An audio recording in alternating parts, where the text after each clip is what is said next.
Caitlin, yes. will you please take it away for us? So many good conversations too, by the way. Coming up, if we have more time, we'll talk about Anthony's eating habits. Him and his wife, they eat healthy during the week. They get pizza on Friday. I just love that. But I would love to know like easy, simple things that you guys do on the grill. Yeah, a couple things. Hey, you know what? Were you my co-pilot when we talked to the New York Times last week? Yeah, about okay, the 100. because I want to get those. Yeah. It's called the Weeknight 100. Yes. And it's a whole recipe of exactly what you just described. So quick meals, I think we should make a little pact to each try one of those recipes and then report back. That's right. Yes, the cute thing. My husband Grady, he always pretends to hide something in our daughter's ear. And like he says, oh, I put it in your ear, and he like puts it in his shirt or something. But this morning he was like, Darcy is looking for this little, you know, those habubu things. We've been reporting widely on those habubu. So somebody gave us one from Birdie's, my other daughter's cheer practice. The dad makes like 3D print stuff for fun, and he gave her this little habubu doll with the creepy smile. Anyway, Grady pretended he put it in her ear yesterday, and he's like, have you seen this thing? Because she was saying it's in her ear and she wants it out, and he couldn't find it. And I'm like, oh no, tell her that I took it. And one of our coworkers was actually Erin McCrae, was her softball coach. Oh, really? So I was like, tell her that Coach Erin, has her doll. Say, Mommy took it to work so that she could show Coach Erin. But it's just so funny, little kids and like what they believe, and it's for sure in her ear. Is it going to be rediscovered by your... He found it. Okay, he found it. And then he said she wanted to put it directly back into her ear. So it's in her ear right now. And in fact, he's like, it's on top of the refrigerator if you're actually looking. They are so cute. Oh, and then the other thing we wanted to tell you guys, because we're not going to gatekeep this. The drink I told you about. You guys, yesterday I had the most delicious latte. Now, I don't usually get lattes, neither does Anthony, he's a coffee guy. But Starbucks has this like fall menu, and I was just looking at it yesterday for fun because I was kind of hungry. And this is a weird thing too, like usually I just straight coffee too, but if I'm hungry, you guys are probably like this as well. You want something more substantial, a little bit of something like a latte. So they've got this oat milk pecan crunch latte. It was astounding. She described it as divine. You said divine. Okay.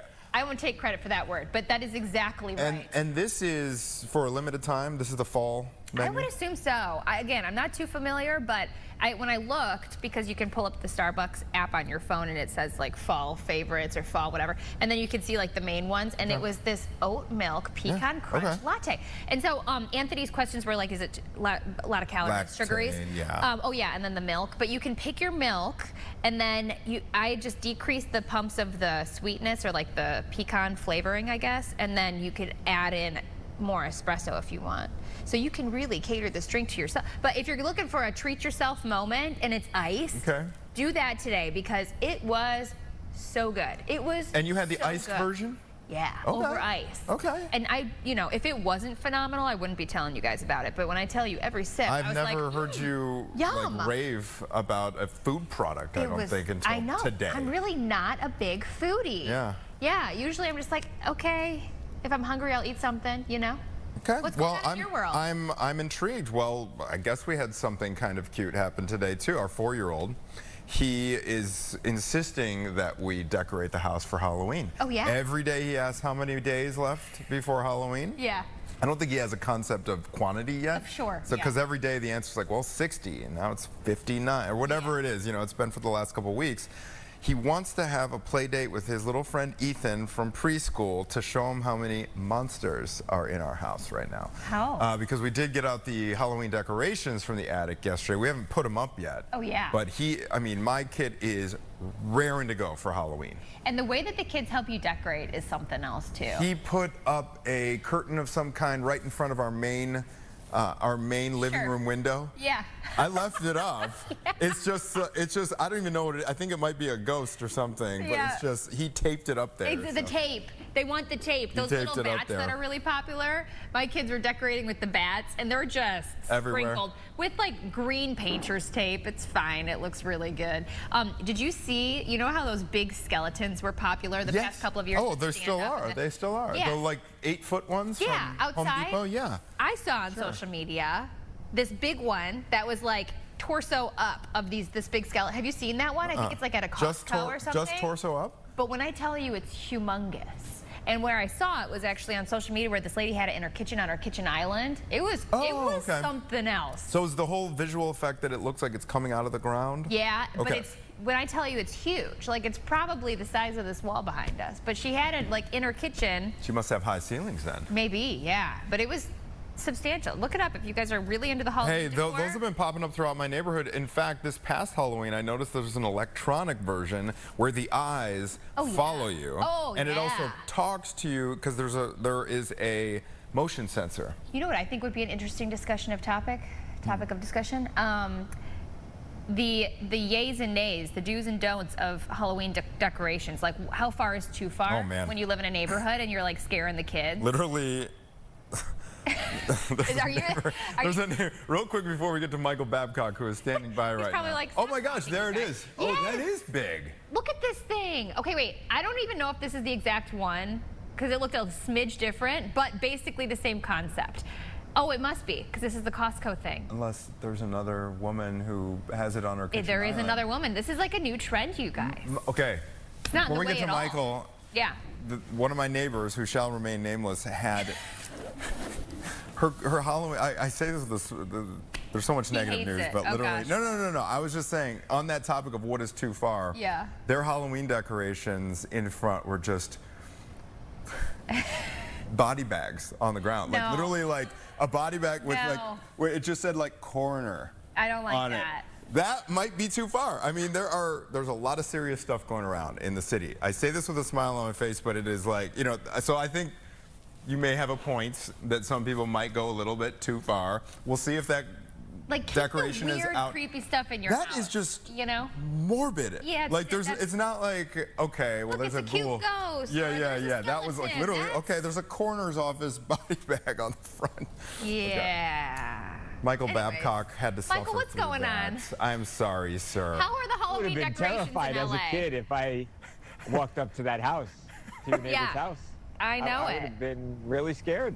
I mean, right? It's a little, I mean, there's realism and then there's just like a little too close to home, right? Right. Oh, man. Oh, man. All right. I would have skipped that house. So unless they were giving out like the king-size candy bars, then I would have. Then you got to make an exception. Well, actually, same goes with like when you go up to the houses and they have like someone dressed up, and then the kids go to reach for something and they're actually like sitting there with a bowl, and then they jump out at the kids. No, thank you. No, thank you. I'm with you. Yes, exactly. You have to like give your house a rating so that like little kids know. Is this gonna be like? Is this gonna? Are you gonna have trauma after this? And if you can see the giant candy bars, just be like, here, I got it. Okay. This way. All right, we do have some serious stuff to get to, but first, Michael, I do want to ask you about Cardi B. Yeah. Stefan Diggs' baby. What is it? She's got a lot. She's juggling a lot right now, huh, sir? Yeah, she is. People may remember it was like 2 weeks ago or so, give or take a few days, that she was on the stand in this civil lawsuit. She had been sued by a security guard out here in LA who claimed that Cardi had basically abused her. Well, anyway, as she was going into the courthouse and leaving the courthouse, a lot of people said, is she trying to hide a baby bump? And the way she was walking, it seemed like she was clutching her belly at times. It just seemed like she may have been pregnant, but she did not want to be asked that question, and she was not answering that question. Well, that wasn't until yesterday. So she sits down and she does an interview, and at the top of the interview, she's asked, hey, is anything going on that you'd like to announce? And she says, yeah, I'm expecting my fourth child, first child with Stefan Diggs. Of course, if you're a football fan, you'll know this guy. If not, NFL star, really good player. And they've been dating now for a couple of months, and clearly things going well. And yeah, expecting a baby early next year. Is this his first kid? Do we know? It's his second child. He's got, I want to say an 8-year-old daughter. He has. Yeah. So his second. She already has 3 with Offset. That's a whole another thing because Cardi B and Offset, they're not in a good place. They're fighting. They're fighting over money now as well. So they're technically still married. They're estranged, but still married. She has clearly moved on though, and she speaking glowingly about him, how safe he makes her feel, and just how happy she is. So things seem to be good for her right now. And then one more thing about Cardi B. So, and she just gave birth this past year, correct? Yeah, it was. Yeah, not that long ago. Yeah, I mean that was interesting because her and Offset, they were like, hey, we're done, and then she ends up that she's having another baby with him. So weren't done apparently, and then ultimately it just broke up. At the end, it was on again, off again for them. It seemed like it was just a matter of time before they would ultimately break up, and I think finally they are there now, and she is clearly moved on and is loving life. I would think. Sounds like it. Wow, good for her. I hope she's taking her vitamins. I feel like pregnancy really takes it out of your body. Like I feel like I just had a baby. I can't imagine. It's a lot going on. Right, it's a lot going on at one time. Yeah. She got like a 1-year-old. She's pregnant. Her divorce isn't final. That is just right. That's like a lot of plot lines. It does sound a lot of plot lines. Yeah, it sounds exhausting. I mean, if she's in love and. Okay. Yeah, we wish her the best. Yeah, all right. there you go. Okay, Michael, we got to get serious here because there is this story. Oh my gosh.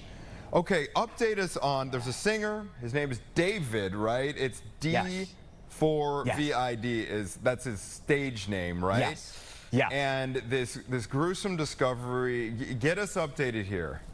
Yeah, I mean, I've never seen or heard of a story like this before. So this guy, David, like you said, is a popular singer. He is up and coming. I mean, working with some really big acts. 20 years old. On September 8th, there was a body, a decomposing and dismembered body. That's as far as I'll go there with that. But found in a Tesla in Los Angeles that was registered to him. The car was never reported stolen, never reported missing. It was on the street. It was towed, and it was taken to an impound lot. And then there was, a foul smell that was coming from the car, and ultimately police were called. They find this body. They don't know even at that point if it's a male or a female. They know nothing. They through a number of different kind of means of the investigation, they're able to identify the person, and it turns out it was a 15-year-old girl named Celeste Rivas. So that's new. That's just a day or so old that the police have identified her. She went missing when she was 13 years old. In April of 2024, only 13 years old. So David obviously has not been named a suspect, not even a person of interest, but police want to talk to him and try and understand, hey, why was this body found in this car that, again, is registered to you? And now there's some reason to suggest that they may have had some sort of romantic relationship. So we talked to the mom last week, and the mom was terrified. She thought this might be her daughter because one of the identifying things one of the marks they were trying to use to identify this girl was that she had a tattoo on the inside of her right index finger that said SHHH. And this mom knew that her daughter had that tattoo, and she was, again, very worried that this was her daughter, and in fact it was. David has that same tattoo. Mom said that she wasn't sure about David the singer, but that her daughter had a boyfriend named David. So, a lot of things here for police to kind of wade through, but again, it's just a shocking and a strange story. Wait, you said he's not a suspect? I mean, if the police deem him that, you know what I mean? I think that would, kind of fall under official language. Do they want to talk to him? Yeah. Okay. Yeah, absolutely. And by the way, we have not been told that he's not cooperating. In fact, we've been told that he is going to he has cooperated and will cooperate. But again, there are a lot of questions here to be asked. And I think, number one being how did a dead child wind up in your vehicle? Yeah, absolutely. I was kind of doing a little bit of basic digging because I hadn't heard of David before this whole episode. And the first, Michael, the first video that comes up on YouTube is the first music video. I believe it's called something along the lines of intimate homicide or something like that. And the comments, it's odd because the lyrics, in retrospect, I mean, the song was posted a couple years ago, but it's like everybody underneath there is commenting, this is the title of this that didn't age well. Like, I mean, it is eerie to watch, and even the girl depicted in the in the video itself has this strong resemblance with with the victim here. Let me ask you this. I understand TMZ obtained some photos that are placing David near her home. Get us updated there. Yeah, and we're actually just a few minutes ago posted something else as well. Also has to do with photographs, but she lived about 70 or so miles outside of downtown Los Angeles. Well, there are images of David, and this is not a really popular place or a place where you might expect him to be, but there are images of him before her disappearance, unclear exactly how long, but in that area, just about a third of a mile from where Celeste Rivas lived. So he was right there, I mean, virtually in her backyard. Also, there was a home that this week was raided, investigated, however you want to describe it, in Los Angeles by robbery homicide detectives, and there is reason to believe that David was actually staying at that house. He was definitely there before, because there are many images of him in that same house that was just investigated by the homicide detectives in LA. So he seems to be completely intertwined with this. What was his role, if any? I suppose we will find out. But I mean, it's just grisly details, if nothing else. When you talked to this girl's mom, did she say that her daughter left home because she had this boyfriend that she wanted to go be with, or was she taken? Did you guys get an idea of like that's? Yeah, unclear the circumstances surrounding. I mean, I'm sure mom has a little bit more information, but just at least not at that point got into it with us. But I think at the time she was, I think she was going through a lot of emotions. One, she wants to know so desperately where her daughter is, but to think that she may actually be gone, and mom hoping one day she was going to walk back through that door, and to think that, okay, that's not going to happen now. I'm sure the emotions she was going through are just, it's got to be awful for mom right now. All right, Michael, before we let you go, one of the other things that came up were some of his upcoming concert dates. What do you know? What do you know about what's happening there? Are they being canceled, or are they still on? He is now postponed. Yeah, now he is finally postponed. But at first he didn't, and days after the body was found in his car, and we knew it was his car, he was still performing. Finally, now I think as things have heated up a little bit more, he has finally said, "Hey, I'm going to press pause on this, at least for the time being." Probably a good idea. All right, yeah, Michael, I would agree. Good to see you, sir. Great to see you guys. Thanks so much for having me. We'll check back in with the latest headlines, hopefully next week, sir. Have a great one. Not so heavy. Not so heavy. Yes, exactly. Yeah. We can at least be happy for Cardi B and Stefan Diggs. You know what? Babies are beautiful. Maybe, right? Let's go. Right? Yeah. How cute is that baby going to be? I'm sure. Right? Yes, Talented indeed. Too. Yeah, that baby will have talent coming from both parents. Yeah. Indeed. Okay, Caitlin, you ready for this next discussion? Are you? I'm so ready. Polyamory, I believe, is what it's perhaps known as. Thrupleness. More than two people in a marriage. Seeking sister wife. First of all, have you ever watched? Have you ever watched the show? Yes. Okay, I have not. Not okay, this so particular like seeking sister wife, but the sister wives. Yeah. Okay, so we are gonna meet Nick, April, and Jennifer, the Davis family, when we come back after this.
Yeah, see? Third time a charm? Okay. Sorry about that. It We're going to kinda have to froze. use our imagination. We had a little trailer queued up for Yeah. everybody. I don't think that was the Davises, though, that we saw just there, but it is a clip from Seeking Sister Wife, which is about to return for a new season on TLC on September 22nd. Yeah, so the show, it spotlights the evolving dynamics of plural marriage. This season highlights 2 returning families and 3 couples, diving into emotional highs and lows of navigating polygamous? Polyamory. Why did- Wait, oh, polygamous. Sorry, I didn't read the card. Polyamory / polygamy. Polygamous relationships. So, we're going to be joined by the Davis family, Nick, April, and Jennifer. This season, they're looking for maybe bringing another member into the family, a longtime family friend to potentially join their family and become a 3rd wife. Good morning to you. Good morning. Hi. Thank you for having us. Yeah, thanks for being on the program. We are full of questions. Guys, first of all, where are you joining us from this morning? We are in Denver, Colorado, and so we are joining you live here. Very nice, very nice. Now, I understand, Nick, you have been with one of these ladies for like 14 years. Is that right? Back to like your high school days? Yeah, I think we're closer to 17 17? years, actually. Yeah, April and I have been together. We met in college. April, raise your hand, because we don't have everyone like chironed. Okay, Sorry, April. yeah. Oh, hi, April. Yes. Nick and I have been together since college, about 17 years, and Jen has been with us for the last 8 years. Okay, so I'm just going to ask like the obvious question. Rock and roll. From a relationship of 2, how did you guys transition to even wanting to add another member of your family? How does that start? Well, as it so happens, when April and I first met each other, I was actively involved in a relationship then. And so it was the sort of thing where we just kind of had some really open conversations with April and found out that she was interested in coming and joining the relationship that I had already been a part of. So I came into the relationship with it as a polygamous lifestyle. When things ended with that woman, we wanted to continue to seek. I love having multiple of us, and so we wanted to find another sister wife, and we did when we met Jennifer. I understand, April, are you the one who first met Jennifer, or was it Nick? Yes, I met Jennifer first. Her and I used to work together. We started hanging out, and her and I get along really well. And then I introduced her to Nick. They got along great, and it just kind of was easy from there. So, can you tell us why? Like, just from people who may not be, know much about relationships with more than 2 people. Like, what are the benefits for the 3 of you? Yeah. Well, for one, we decided that we wanted to be in this type of relationship just because we want to. We don't do it for any type of religious reasons. Okay.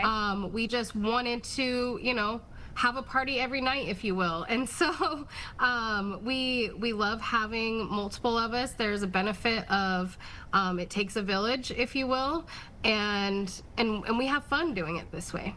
Jennifer, I want to rope Jennifer into the conversation. We haven't heard from her yet. When you first met Nick and April, what was it about them that just clicked for you?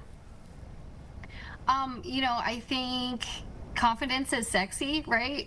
And so, the fact that they, had this relationship already, had a super solid foundation, were confident about each other and the life that they wanted to live, and that it was working so well, I could trust in that confidence, and I could start this relationship with them, with something solid. And so having something reliable was super important to me. So to have multiple people to catch me when I'm falling was really helpful. So, legally speaking, are the 3 of you married? How does that work? So April and I are legally married. We wanted to make sure, for a couple reasons, that there was no hierarchy, and no one person felt closer to Nick in the sense of a legal way. for marriage. So April and I got legally married, and we changed our last name to Davis, so that we could be, fully integrated into the family in that way. So, ideally, if there were more sister wives that would come about, it might work the same way to pair up in that sense. Got it. That's interesting. So it's you and April are technically married, but everyone's got the same last name. Is that right?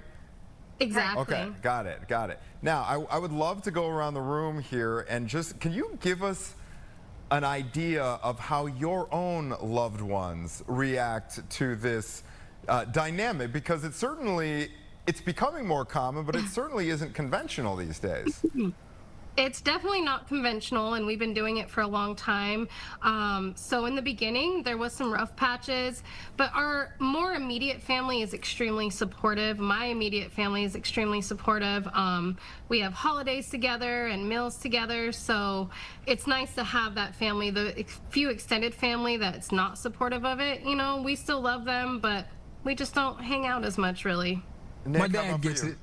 My dad gets it. He understands what the appeal. He sees the draw here. My mom, she often tells me she probably wouldn't have chosen this sort of lifestyle for me, but she just always reminds me not to hurt anyone. And as long as I'm treating my wives well, then she says she's okay with it. And how about you, Jennifer? For me and my family, I think, while they would not necessarily choose this for me, they know that I'm the happiest I've ever been, and they know I'm fully taken care of, and so they trust that.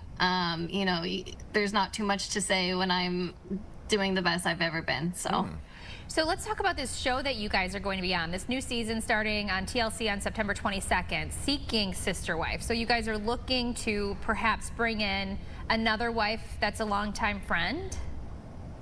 Yes, so we are courting Teresa during this season. She's a longtime friend of ours. We've been friends for over 10 years, and she decided to, ask us if we would be willing to give her a chance, and Jen and I, really wanted to give her that opportunity. So we took her out on a date, and you'll see all the ups and downs this season of how that goes. Wow, okay. So this is kind of the subplot for this next season, is you guys perhaps navigating bringing in a fourth. Exactly. And seeing how she is with the kids, making sure she's okay with Nick being a stay-at-home dad, and just making sure that she, understands, really what it's all about when you're in it and not just a friend of ours. In polyamorous relationships, is there ever more than one guy? Would you consider bringing in another guy? Nope. Nick is the only man in our lives, and we'll keep it that way. And, I think that's entirely up to them, though. I mean, if they wanted another man in their life, there's nothing I could do to stop them from having that. So we don't want another man in our life. So, we're all about girl power over here, and we like the matriarch. So, we're probably going to keep it just, adding women. Okay, we only have 18 seconds left, so we don't have time. I've got so many more I could talk to questions, you guys for an but we hour. understand you guys have a hard 10:30 out, and that's in 10 seconds. Good luck with this season. I will certainly be tuning in, guys. Thank you so much. Thank you. thank you both. I'm curious, because they mentioned the kids. So there's I know, we kids didn't involved. mention I that. totally wanted to dive in. How do they react? All of Would they have more kids? Oh my gosh! I guess we're just gonna have to watch and tune back in. What it's like to be in a marriage with. Yeah. Because I would imagine that it's kind of like you're just your friend, and I don't know. I don't know.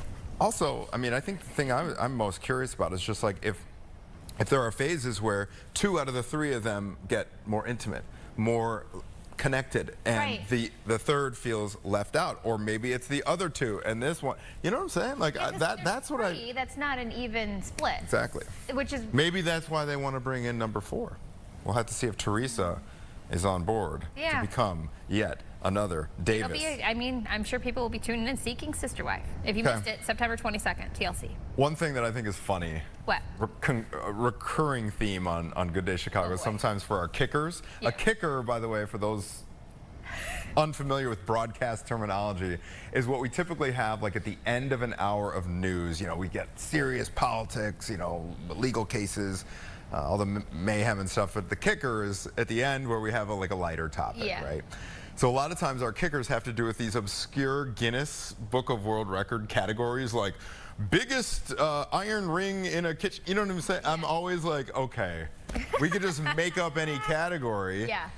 Now, people are going viral for equally obscure reasons. And this next guest that we had, Caitlin. Must be spot on. This is the most specific reason to go viral that I've ever heard in my entire life. And here is this guy's shtick. His name is Joey.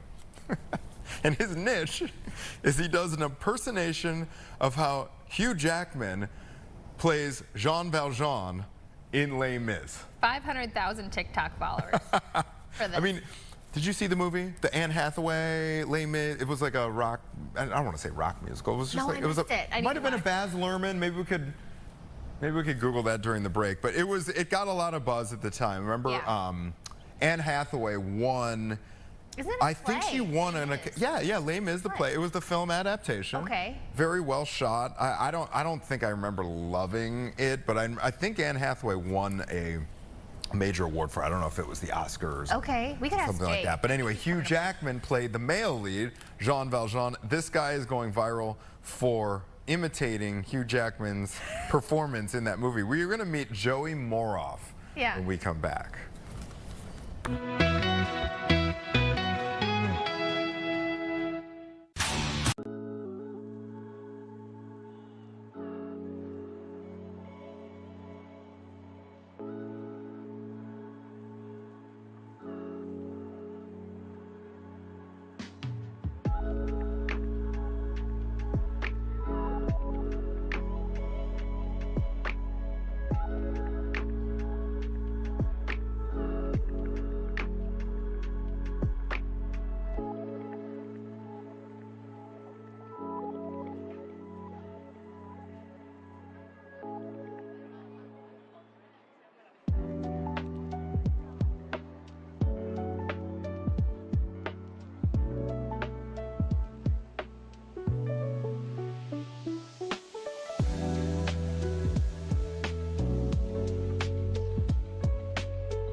We heard that, Caitlin. My little, I know, we've got a little.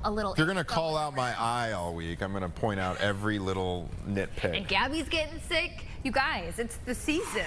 It's the season. And by the way, if you hear my phone going ding, ding, it's because my phone hates me.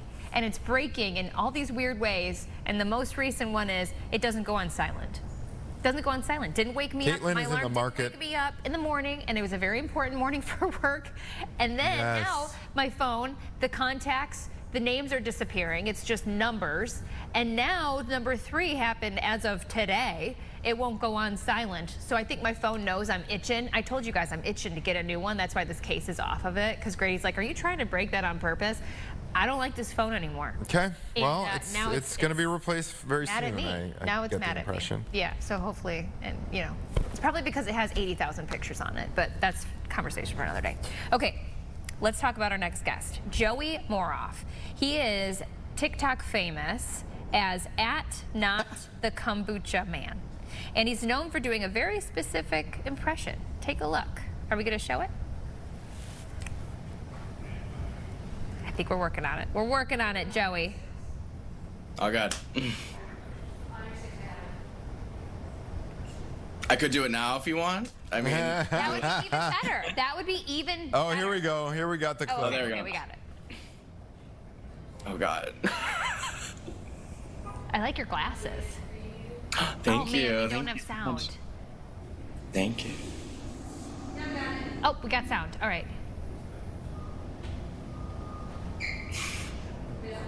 I've stolen loaves, bread, to believe they never would, but now I bring 430,000 likes. Oh my goodness. And we are joined by the viral sensation himself. Joey, good to see you.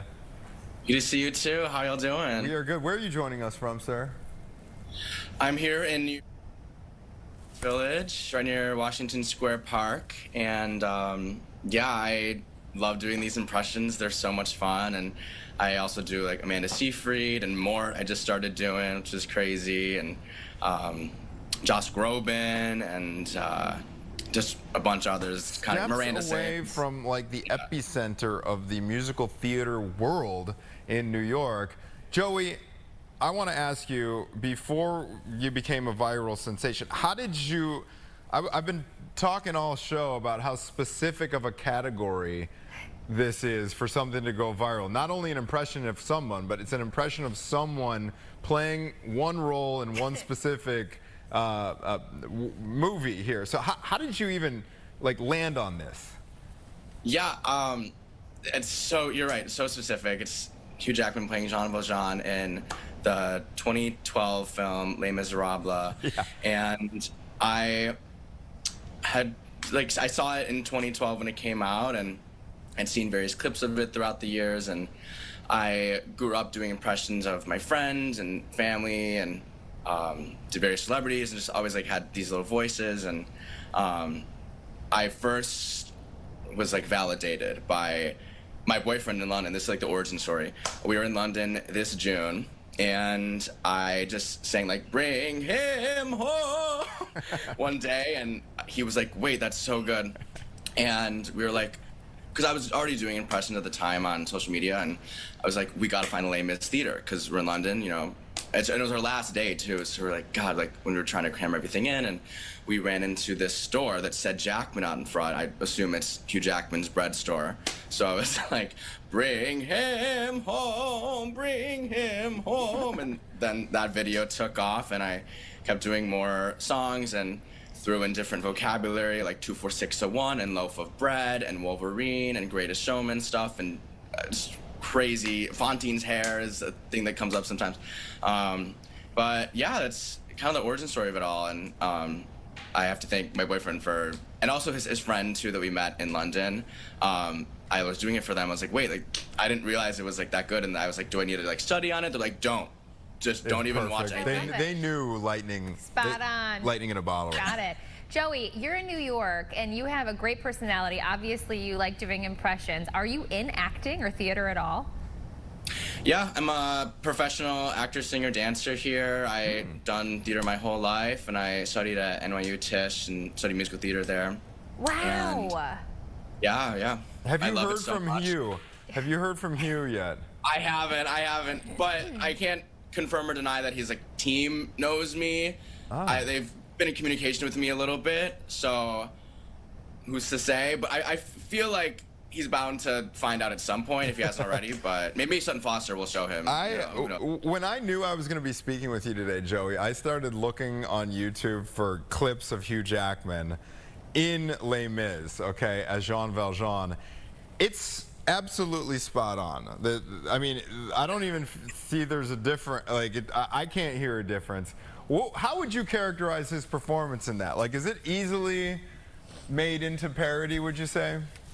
I feel like his vibrato was so iconic that it's, I'm not the first person to do an impression of his voice in that. Like his acting's so great, and he does have great moments where he sings, and I love doing an impression of it. And his performance in that is great. And Anne Hathaway was fabulous in that.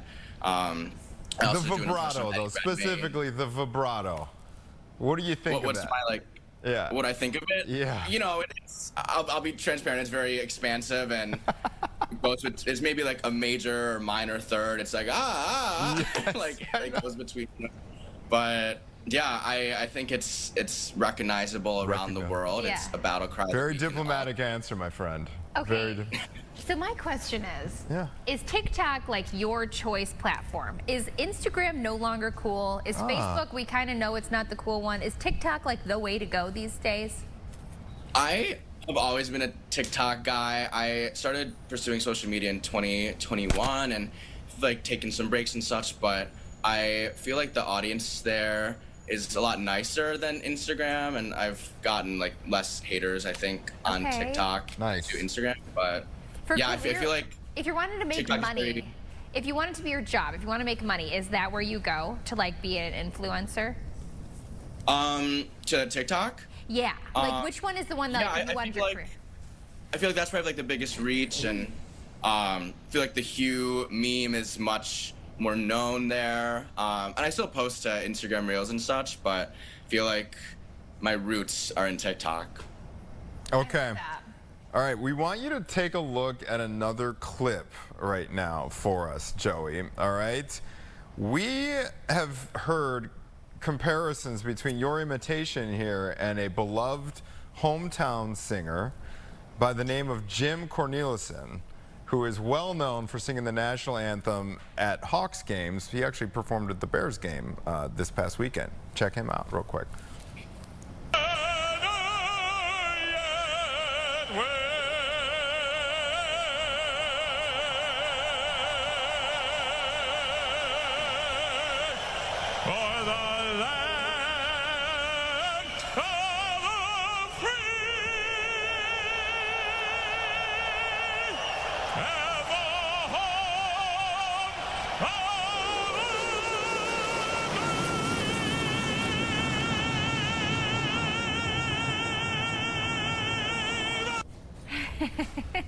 I've heard Jim perform many times. I thought he was a little iffy to begin that national anthem, then he kind of recovered at the end. He's been incredible inside like the old not Chicago Stadium, United Center.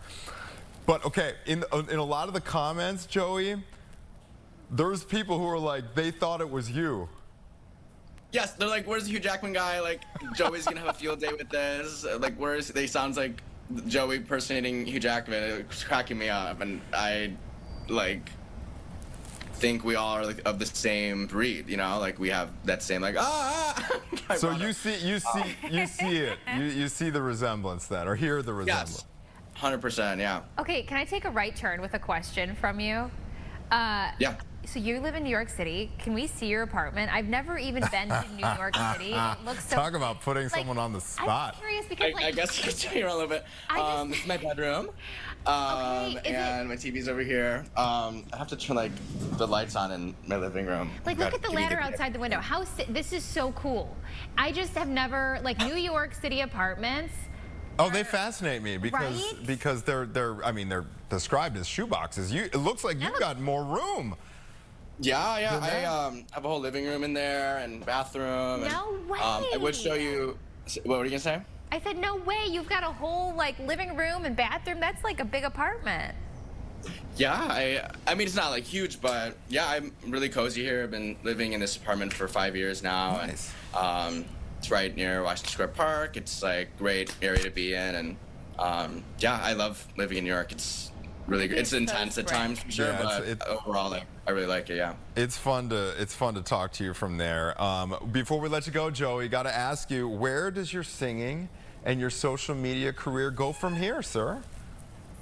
Well, I would love to combine my passions of comedy and being a comedian online with my passion for theater and do something live, something like outrageous and funny, like O'Mary. I feel like that would be really exciting for me, and that'd be such a dream. And yeah, I would love to be on Broadway in a show, in a feature film, singing.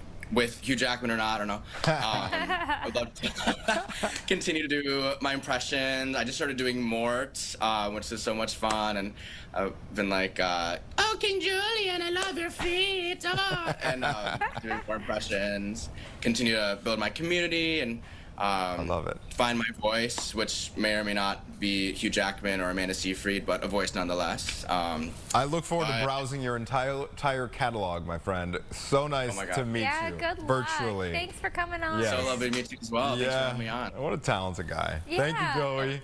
Good luck. Bright future.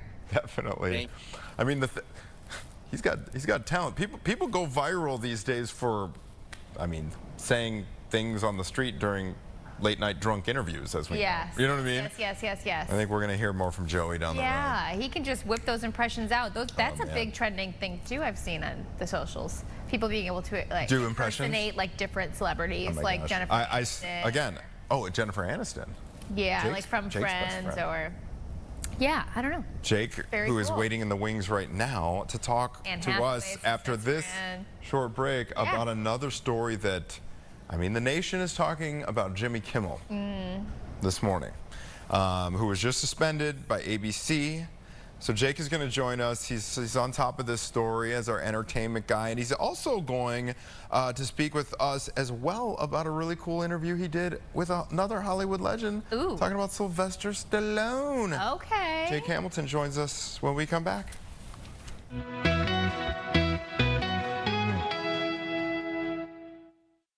Good news.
Welcome back. We are 11 minutes till 11 on your beautiful Thursday morning, joined now by Jake Hamilton. If you have been on a device or a screen at all this morning, you have probably heard about the suspension by ABC of Jimmy Kimmel and his late night show. Jake, before we get to your Sylvester Stallone interview, Sure. what are the latest headlines here? Kind So of yeah, this is one of those entertainment stories that obviously breaks out of the beat of entertainment and is in the world of politics and in the world of hard news. I mean, the fact that I was in the A block of the show on the 6 o'clock hour of Good Day Chicago tells you that this is a little bit more of a serious thing. You know, right now I think we're all waiting to see what's going to come of this and just really how permanent this suspension is. If you missed the story, Jimmy Kimmel's show was pulled off the air because Nexstar stations that owned a certain degree of ABC affiliates had said, because of comments that Jimmy Kimmel made during his monologue on Monday, that they would not be airing Jimmy Kimmel. And so As of now, he has been pulled off the air indefinitely. And the question is whether or not this is going to be permanent. Obviously, this is coming in the wake of Stephen Colbert's cancellation, you know, a couple of months ago. So right now, everyone's kind of just waiting to see what is going to come of this. You know, a lot of people in Hollywood are coming to his defense. SAG-AFTRA, the actors union, coming to his defense. The Writers Guild of America, the Writers Union, coming to his defense as well, basically saying that this is an impeachment on his First Amendment right to free speech. And at the end of the day, he's a comedian giving a monologue on a late-night comedy talk show. So right now, I think everyone's just kind of waiting to see, well, what happens next? What's the next move? Kimmel himself has not spoken. He was spotted leaving his studio moments after the news broke, but he has not come out and said anything yet. So I think right now we're kind of in this standstill waiting to see what comes next. I wouldn't be surprised to see you back in the A block in the coming days or weeks. I always say, when you see me in the top of an hour, it means something's gone down. Yeah, exactly. Exactly. All right.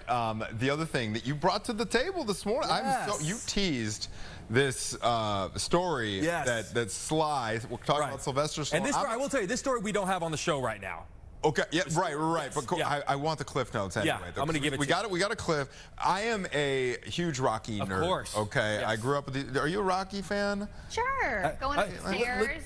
Yeah. Legit question. Have you seen Rocky? I've seen clips. What's the song?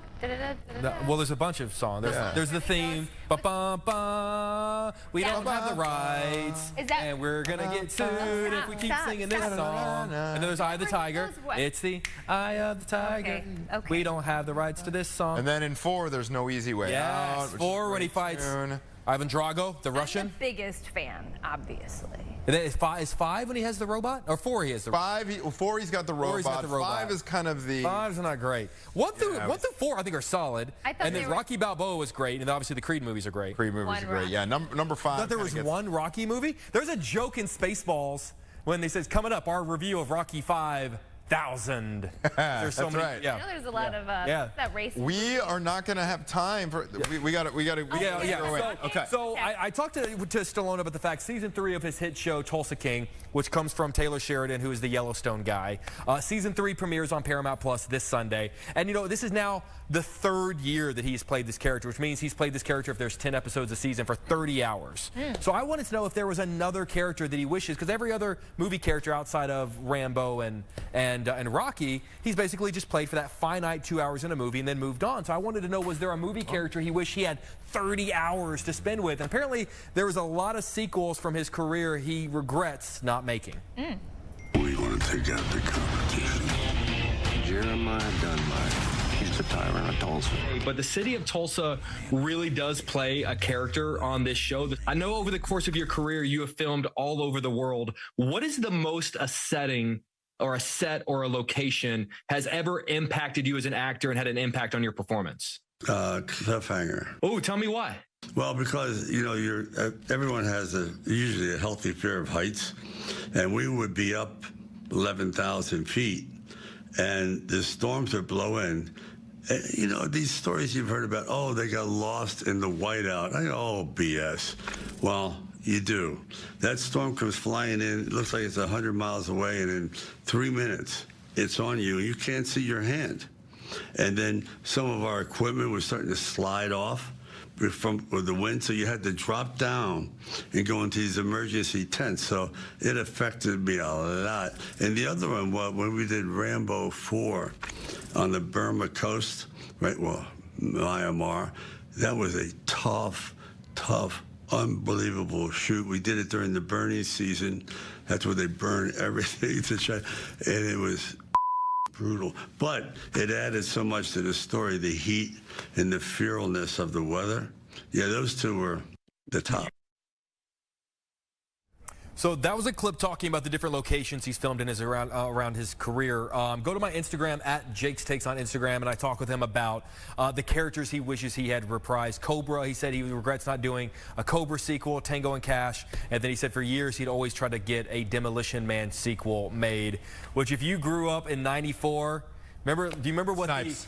actually, you'll appreciate this. Do you remember what the predominant fast food of the future was in Demolition Man? I do not. It was Taco Bell. It was Taco Bell, baby. They got something right. Yes, they did. I was hoping you'd say Specifically the over the double-decker. top too. That was the arm wrestle. The arm wrestle, yeah, exactly right. Okay, Jake, I yes. gotta ask you this. I gotta put you Yeah, on the spot yeah. here. You teased earlier that he shared with you like a never before told story he about told me a Rocky. great story that at the end of the story he goes, you know, I've never told anyone that story before. And basically what I brought up was that next year is the 50th anniversary of Rocky. The movie came out in 1976. Yeah. But if next year is the 50th anniversary of the year the movie came out, this year is the 50th anniversary of when he put pen to paper, because he wrote Rocky. He created Rocky. Yeah, that's right. So this year is the 50th anniversary of the creation of Rocky. Right. And I asked him, I said, do you remember the moment that Rocky was born, where you put pen to paper and came up with this guy? And he told this great story of being at the lowest point in his life. He was 29 and a half. He always thought that if you hit 30 and you haven't made it, he's never going to make it. And he said he was walking down the street. He was walking down Balboa Avenue, and he came up with, he'd been playing these heavies in like, you know, these like mafia dramas. And so he wanted to create someone who that would belong to him, that was him. And he tells a great story basically about creating this character named Rocky Manziano, who was kind of a fighter but also a bookie. And his wife at the time goes, I don't like this. When he goes, why? She goes, I hate him. He's not a good person. And he goes, oh, interesting. He goes, so that's where Mickey came from. That's where Adrian came from. And he goes, that's where he took the kind of the mafia element out of the story and just made him a good guy. And he goes, the greatest note that I ever got about Rocky was the first person his ex-wife had read the script and read and said, I hate it. And he goes, and it came from him walking down Balboa Avenue, and he kind of paused and went, I've never told anyone that story before. That's interesting because at the beginning of Rocky, I don't know, this is going too deep deep into the movie for Caitlin, because he plays like not a loan shark, but like an enforcer. Yes, and I think that was going to be a predominant part of it, and they kind of, I think he scaled back from that a little bit and made him more the Rocky, more lovable, that we know today. Fascinating. I have a question. Yes. And I know we're running out of time, but yesterday we had a question of the day, and it applied. I'm just curious to see if you're on my side or Anthony's side. If you could, this is would you rather? Sure. Would you rather watch the same movies that you've seen in your life over and over again, or only watch new movies? I want to have faith in the future of film. I want to believe that there's a lot of great stuff out there that I've never seen before. Thank you. So I choose. Thank you. I choose new movies. I choose. But you know, we're in the minority. You're an adventurous man. Because this was such a great question that it got brought up in the newsroom. It was a great And a lot of people talked about. Well, they're like, well, you'd never get to see Raiders again or Jurassic Park. And I said, I gotta be honest, I've seen them so many times. They're up here. I can watch them anytime I want. But like, I just saw the new Paul Thomas Anderson film with Leonardo DiCaprio. It's my favorite film this year, and it's there's so many great things. That's the best case that I've been made, but I would still, I'm a creature of habit. Come on. Because there's so much I haven't seen. You know, I would. Exactly. But I want to believe. Okay, I'm 37 years old. I want to believe that I've got hopefully 40, 50 years ahead of me. Man, I hope I want to believe that there's glass half empty kind of guy. That the next Jaws awaits, the next Raiders awaits. Right. I want to believe that Tia, what about you? The best is yet to come. Same movies for the rest of your life or new movies? One or the other? The old ones. Stop. I'm with you. I just visit The Godfather over and over. Yeah, the old one. New elements about it. If it makes you feel better, they'll probably remake The Godfather in like 10 years anyway, so you'll get to see it again. Right. Yeah. Jake, thank you, sir. Thanks, guys. Thanks for the update. My Really man. appreciate it. All right, that's going to do it for me and Caitlin. Yes. Tia is up with Gabby for another hour of Chicago Now right after this. I can't.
All right, welcome to the 11 o'clock hour of Chicago Now. It is Friday Eve, Tia. I know. Are you ready? I'm ready, trust me. I know, you me hear too. those little bit of hoarse? I think it's just my voice is just shot. You look good, though.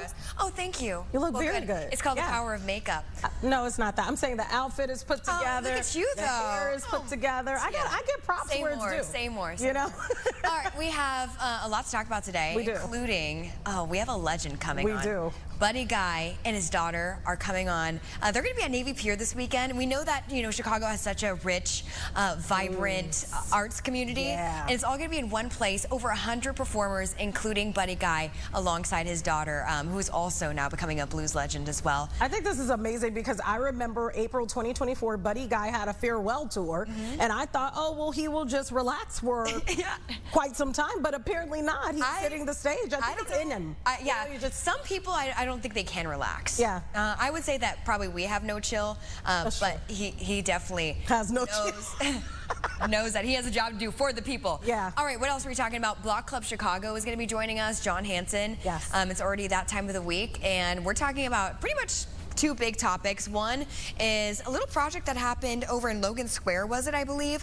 A plot of land underneath the L is now transformed, and what a family is doing with that. Incredible. As well as a well-known place over in Westtown. People are really sad about the Broken Spoke leaving, and there was a very unique, let's say, art piece on top of that bar and restaurant. That might actually live on, so we'll learn more about that as well. But first, something's going on in outer space. Yeah, what do you think about UFOs when someone says that I'm to you? so interested in them. Me too. Almost I feel like I need to sit down and watch some more documentaries, and there's so many interesting shows. We have someone on who's done some. I'm ready for this. Yeah, so we're going to be joined right now by Ron James. He's the Director of Media Relations for the Mutual UFO Network, also known as MUFON. Thank you so much for being here with us. I know we're talking about this object that was recently discovered. Some call it the Atlas Rock, and really want to talk to you about, what did we find out so far about the Atlas Rock that maybe we didn't know before? Well, this is a really interesting story because it's an example of the internet gone absolutely insane. The only real source for good information about this is NASA. Unfortunately, everything else is a conspiracy theory. NASA is still classifying it as a comet. They're saying that there's nothing radically unusual about it. Now, to counter that, we have Professor Avi Loeb from Harvard, who I have great respect for, and he is pointing out some legitimate concerns about the uniqueness of this object coming in from interstellar space. And so it's worth listening to what he has to say, and he may very well be right. But what I've noticed as I try to gather information that is accurate is that YouTube and social media has gone absolutely nuts with chat bots and with AI videos that are just spreading wild stories about and then crediting it to NASA and crediting it to Avi Loeb. And we're not getting good information from any of these sources. It's just hyping it up. We did have Avi Loeb on one of our shows, and he did say, as far as what they're learning, it's still coming out. So these people, like you're saying on social media, they are leaning in to what they believe, not what they know. What do you think about the fact that, when we talk about space and we talk about specifically not maybe this Atlas Rock, but UFOs, that we're starting to hear more and see more videos of people saying that they've had these encounters, these sightings? Well, this kind of thing has been going on since the beginning of recorded history, and it's being amplified right now through our technological capabilities, our media capabilities, and public interest in the topic.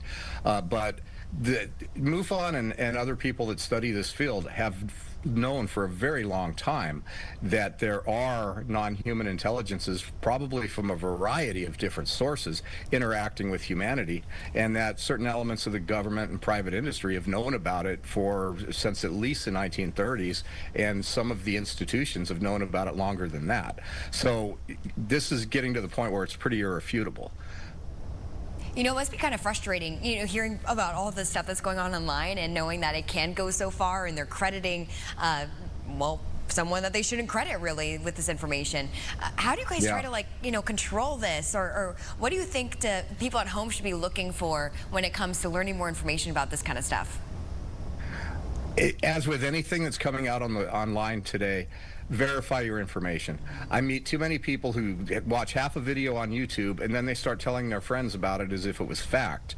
And when it comes to this comet, or whatever it turns out to be, there is no evidence that it's a spaceship. There is no evidence that it's lighting up itself. There's all kinds of stories on the web. It's changing color, it's accelerating, it's changing course. We are picking up more disinformation than real information. And I think as much as I would normally say that NASA might perhaps not be exactly telling us all the truth all the time, just like with this recent, they found life on Mars and didn't tell us for a year. So I'm not saying that totally believe everything that you get from NASA either, but I'm saying that just NASA, Avi Loeb stuff, and stay away from these AI-generated videos that are popping up that are, telling us that it's way more than it might be. You know, the last time we spoke, Ron, we were talking about the hearings that were happening in Washington, D.C., and we were talking about, what would come out of that. Would the public learn something new? What did you think about the hearings, and did we learn anything new ultimately? Well, I've spent a lot of time in Washington, D.C., working with Congress, and I know all these witnesses, but I have to say that this hearing was somewhat lackluster. We know that the quality of witnesses that have come forward and been marched through congressional offices to talk to sitting members, we have people that have been involved in these programs. They're just afraid to come forward and identify themselves, and for good reason. So we had a hearing. It was another one of those, we're telling you things from secondhand knowledge and we don't have any proof. And at some point, we've got to get beyond that. Ron, I'm going to ask you kind of a off-the-wall question here. What is something that, in your opinion, is true or has been, checked, that you think is unbelievable to yourself, and whenever you tell someone, like some person on the street, they think it's also unbelievable that's happening in space? Well, I think that if it's unbelievable, it's unbelievable. If you want to talk about things that have some kind of proof, then they're no longer unbelievable, they're proven. I think that one of the most extreme stories in the whole history of this, we still go back to Roswell, but now we're uncovering that back in the 1930s in Italy, a craft was uncovered. I know for a fact there's a documentary coming out about it, and David Grush spoke about it. And we're getting more and more of the puzzle pieces of how the government got involved in this and how they got involved in covering it up and when it really started. And so these stories, a craft was recovered in Italy. The Roman Catholic Church was supposedly involved in brokering it to the U.S. It was the beginning of the modern UFO cover-up. It happened in 1933. And these stories are going to be coming out soon. And so the history and the timeline and some documented proof is on the way. Wow. Okay, let me ask you this, because you remember, and listen, I have to remember a lot of stuff, so my dates may be a little off, and where it happened sometimes is off. But there was this big parade of somewhere in another country where they claimed that they found aliens. Do you remember this? And it turned out that those aliens were not. They had they showed it. They put it on display and all of this stuff, and it turned out not to be true. Do you remember this? You're shaking your head. Yeah, I had a nickname for that. I called it Mummygate. Yes. Yes. Yeah, there's been a couple of instances where supposed bodies have been recovered and shown to the public. The first one that I can remember turned out to be a museum display in New Mexico that was supposed to be an alien. That got a lot of hype. But the one that's more well known today is these Nazca mummies that are supposedly mummies of non-human beings. Now, there's been some studies being done on that, and it's evolving. And at this point, I don't think we can draw a conclusion one way or the other. There's people that say they're totally fake, but as they dig deeper and they do more and more studies on these things, they're finding things to confirm that they might be real beings. Otherwise, they'd been talking about how they were glued together from different animal bones and basically arts and crafts wrapped in fabric. But we're finding out that that might not be the case. But when we talk about UFOs, I would think someone would have to man those. You can't talk about UFOs without acknowledging, who's driving? Yeah, who's behind it, like non-human life, possible aliens. I know people don't like to talk about it, but I mean, it's or maybe we're kind of you know, in disbelief sometimes, but it's the facts. Well, David Grush, who worked in Intel and was tasked with trying to get to the bottom of the UFO mystery, has come forward and said, yes, we have recovered craft. We have the pilots that were in them. And then, of course, you know, an advanced civilization is going to have AI and drones and different abilities to project craft into space without having to have like live pilots. But all of this is turning out to be correct. And the stories that have been whispered in the investigations that have happened over the years are all really turning out to be something that is going to be factual at some point. And we're going to be able to prove it even beyond where we've proven it now. A lot of it is true. Yeah, interesting. Okay, back to Atlas. You know, people who are getting into astronomy or, you know, are amateur astronomers, could they contribute some useful data to, you know, what observations you guys are trying to collect to find out more? Well, right now, really seeing Atlas requires advanced telescopes. It's still a long way away. And unfortunately, the armchair astronomers and other people who claim to be astronomers are projecting a lot of things about this object that are just not true. And so I think that until it gets close enough to observe with layman's type of equipment, we need to just pay attention to the official sources. I'm not saying believe everything you're told. I'm not saying don't explore the other things that are being said about this object, but please check your facts before you decide what to believe. And when you say that, when you say check your facts and try to figure out what the truth is, how do you suggest people get to that truth? Because we are living in a time where social media, you know, really blows things up. AI is real. Sometimes you don't know. I was listening to a song on Instagram one day, and I'm like, I'm gonna go check that song out on Apple Play, and it turned out it's not a real person. It's generated by AI. It's an AI album that's out there. I would have never known. How do you suggest people get to the root of the truth? Well, again, go back to the source of information. Just start with NASA, start with Avi Loeb from Harvard, and follow their information. If you want to branch out from there to look into some of the more esoteric claims, you can do it. But start with who we know is supposedly established with the facts. NASA can tell you what they believe about it. Avi Loeb can tell you what he thinks it might be. But these are the two main information drivers that are driving all these other weird videos that are popping up. And if you see a video online and it says something like 3A1/Atlas, you know that's AI. You know the entire video is being read by AI. Look for those grammatical errors. I've never seen such disinformation being created by AI. Entire channels are popping up on YouTube that are AI driven, and they're just pulling videos and pulling clips and throwing stuff together, and people are watching it and thinking it's real information. It's a big mistake. Pay attention to your sources and pay attention to where the videos that you're watching for entertainment are coming from. So Ron, I don't know if you're able to see that video that we just popped up of them kind of cluing in on an object amongst a bunch of other stars and it moving. Can you explain this one? Is this one obviously must come? It's from NASA. It looks like.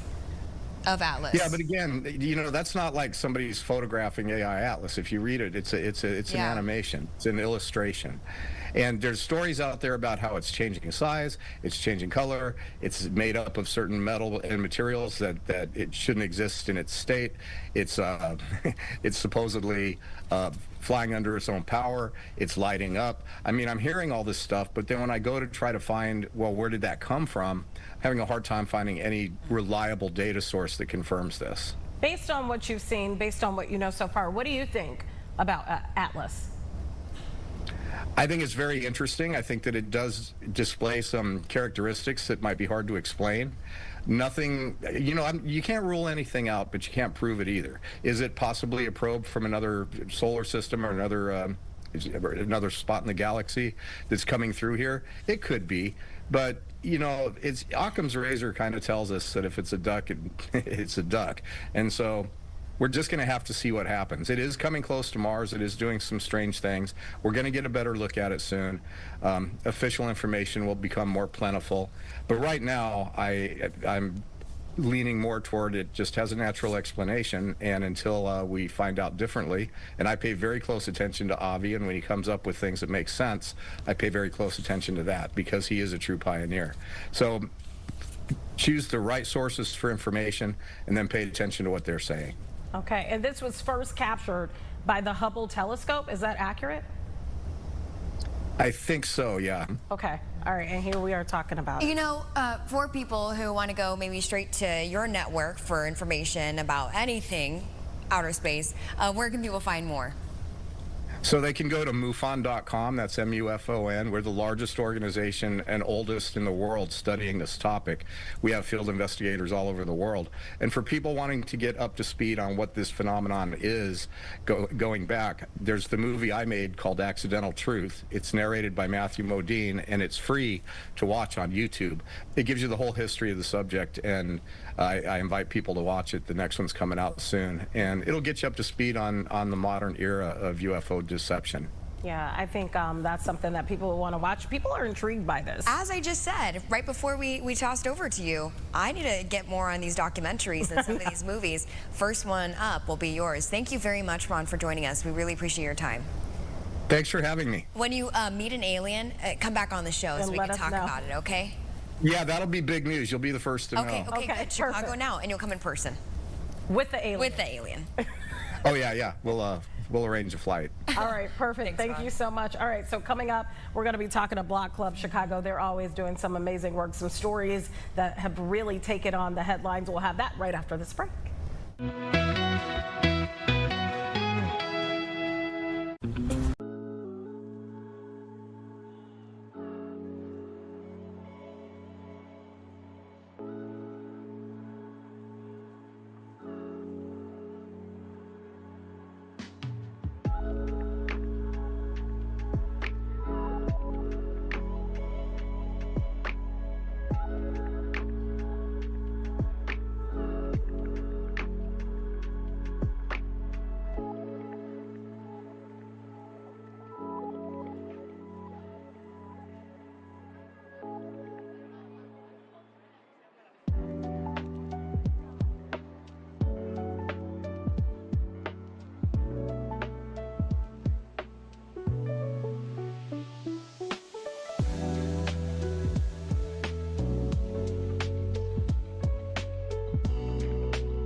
Welcome back to Chicago Now. Ba-da-da-bum. This is our favorite person we were just saying. Yeah, I absolutely love John Hanson. The craziest part is, I don't know if you've had this experience, I've been following him for a while, never met him in person. So only communicated through Zoom and on social media platforms. We need to really have you in studio. I say it every time, John, but it's the truth. Thank you for joining us. I know Block Club has been really making waves with some really cool stories. The first one up is this Logan Square family that has turned a rundown spot under the L upside down and turned it into a community garden. Can you talk about that? Yeah, it's awesome. First and foremost, though, I'll come to studio if you feed me. So well, we always have food. Hey, John, actually, you have come to the studio, and I've met you before. Oh, okay. So. We're just that close. We're just that close. Yeah, I haven't had it. I'm sorry. It's okay. No, you're. I'm left out. It's cool. A good cheese or charcuterie board, I will show up anywhere. Okay, but got it. This is a great story out of Logan Square. It's a father and son. Father is Mohammed, son is Yosef. They're the Dana family. They live in Logan Square, and systematically over the last few months, they have been beautifying what was a patch of dirt, and tough dirt at that. You know, like city dirt that doesn't look like anything can grow in it. these guys have proved them wrong. And it goes back actually to younger Yusuf's childhood, where he said his dad would go at the end of the season to Home Depot and just buy a bunch of random plants and plant them all over the area. Well, they're kind of doing this now in an area that needed some beautification, and the whole neighborhood has rallied in support of them. They've raised $1,300, may not seem like a lot, but that'll buy you a lot of plants, and other neighbors have helped plant them, and they've really gone to make this neighborhood beautiful. It was actually some Block Club stories that were not such good news in the neighborhood that inspired Yusuf to want to do this. Logan Square was the site, unfortunately, of a serial sexual abuser who had got a lot of women over the last couple of years. That man was caught, thankfully, after extensive reporting by a lot of different outlets, including you guys at Fox 32 doing a great job with it too. Caught, and he said, I wanted to turn a better story for this area. So he went into the ground. They took a giant till that had to like loosen up. I mean, can you picture the dirt underneath the CTA station? Really, I mean, underneath the blue line, and look at the beautiful flowers that they've been able to put there. Yeah, all that rust getting in there and stuff. They had to do a lot of work. So I'm guessing you guys were able to talk to some passerbyers who were able to comment on how this makes them feel. Yeah, they call it guerrilla gardening, right? And it's a very trafficked spot. So yeah, a lot of people getting on the blue line. If you're looking to see this in person, this is on Sacramento, just under Milwaukee, like by Fullerton, a busy little stretch of area there. And a lot of people, just a smile on their face. I mean, don't you get a smile on your face when you walk by a patch of wildflowers or something that is clearly kept up, not just a patch of weeds? Yeah, I agree. That is really well done. And I just love that the neighbors are getting involved too. If he has like maybe purchased a bunch of plants, but he's an engineer, by the way, so he doesn't have time to always be digging out there. He'll just post on Reddit, be like, hey, I left these plants out here. I don't have time to plant them. Can someone do it? And he says within like 2 hours, they're in the ground. I love that. Wow, that's awesome. I like that. Community, you know, that's what it's all about. People coming together. So I absolutely love that. A good, heartwarming story. All right, John, also kind of in my neck of the woods, in Westtown, we were really heartbroken about Broken Spoke, but it seems like it might live on a bit, at least. Yeah, I love this place as well. It's I used to go there for brunch when I lived nearby, and it was an incredible spot. The vibe has been great at Twisted Spoke for like 30 years, and people have been going there for a long time. Motorcycle theme sort of feel to it, and there's what could be a future monument. Let me explain. There's the original. That is Skelly on top of the bike, and that is what marks or has marked Twisted Spoke in the Westtown neighborhood for 30 years.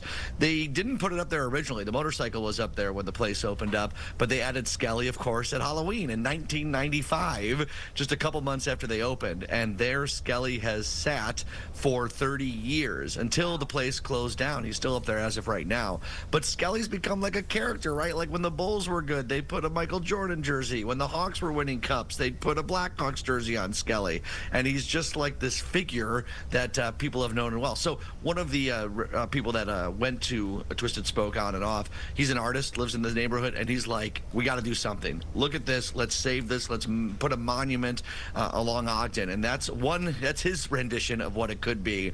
He's gotten about 600 petitioners to sign his petition to try and figure out how to do this. Now, there's a lot of red tape with making monuments in the city, as I imagine you guys know. Yes. So this might be a little bit of a pipe dream, but he's hoping enough neighbors and lovers of Twisted Spoke will rise up and do something to remember a forgotten place. And I should note that Twisted Spoke is one of those restaurant stories that it wasn't like this, oh, nobody came anymore and it quietly closed. Twisted Spoke had just been doing it for a really long time. They were still super popular, and they just decided to hang it up, and then they were done. And you got to tip the hat to those restaurants that really make it for a generation or two, and then say, you know what, our time is done. And I think that people are sad about it, of course, happy for the family they're going to move on and get to enjoy retirement, but want to remember their favorite neighborhood place, which I think is a feeling we all get. Mm-hmm. He wants to live on. We must let him live on. Skelly, let's see what happens. We'll be watching out. I mean, he's already a skeleton. He can live forever. He can live forever. Right? Exactly, true. Or at least maybe if it doesn't get to the monument, maybe the next owners of that building can keep him up. Yeah, that's a good point. They are redoing it. I don't know what the new concept is going to be, but it is going to be a restaurant going in. Work Skelly in there somehow. We'll come up with some ideas. We'll brainstorm. Yeah, sounds good. Let me ask you this, John. I was thinking about this because I know we're going to talk about it. When I remember Bridgeport's riverfront, I think of polluted. I think of a place that people didn't want to go. I haven't been there in a while, but it sounds like it now has new life. What's the deal? This is part of what I would call a 52-year Chicago River glow up, because after the Clean Water Act passed, so many things have been happening. I mean, we have people going to be swimming in the Chicago River this weekend, right? Like, that was unheard of 20 years ago, let alone 50 years ago. This is the old People's Gas Plant, and this is now what it's started to become. It's Park 571. It needs a better name, I'd say. That is a boring name. Yeah, it is. Sounds I like know, a project. Right? But this is where Bubbly Creek, as they called it back in the day, and they called it Bubbly Creek because it ran past the Union stockyards, and the slaughterhouses dumped a bunch of stuff in the water that bubbled up. So not great. You mentioned that pollution to you. Yeah, that's what we're talking about here. But they redid it. They redid the waterfront area. This is where a lot of crew teams launch their boats. The park at the Eleanor Boathouse is awesome. And the alderperson says they want to expand this thing at least a couple acres. There's some remaining sites where the People's Gas Plant used to be until about 2006.